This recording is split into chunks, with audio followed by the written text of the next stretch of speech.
রাজনীতি একটা পার্ট, সংস্কৃতি আরেকটা পার্ট। রাজনীতি itself is a philosophy and এটা একটা কালচার। তো রাজনীতি করলে অন্য অন্য সেক্টরে ক্ষতিগ্রস্ত হবে কেন? প্রত্যেকটা রাজনীতিবিদ তো কোনো না কোনো ব্যবসা করে, চাকরি করে, তো তাদের যদি না ক্ষতি না হয় তো শিল্পীর হবে কেন?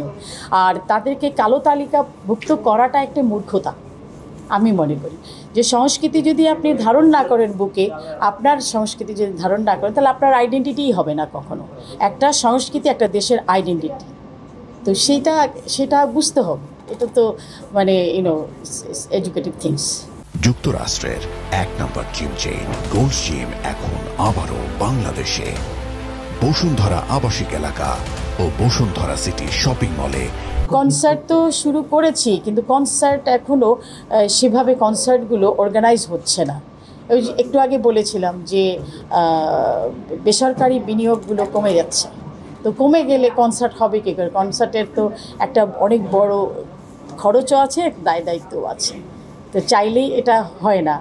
করলে ভালোভাবে করতে হবে, সেই সময়টা আসুক, অপেক্ষা করছি। যারা নতুন নতুন এসে তো বাচ্চা তো তাদেরকে শিখতে হবে, শেখাতে হবে। এটা শেখাতে হবে যারা যে মাধ্যমে কাজ করছে এখন, যেমন ধরেন একটা টেলিভিশন লাইভ প্রোগ্রাম করছে, কী বলে ওটাকে, রিয়েলিটি শো করছেন। তো এই শোগুলো করে তাদেরকে বিখ্যাত করে দিচ্ছেন ঠিকই, তারা পরিচিতি পাচ্ছে ঠিকই, কিন্তু তাদেরকে যে ধরে রেখে তাদের যে আরও ভালো একটা মানে ভালো প্রসিদ্ধ শিল্পী হতে হবে, সেই পথ প্রদর্শকটা কারা হবে?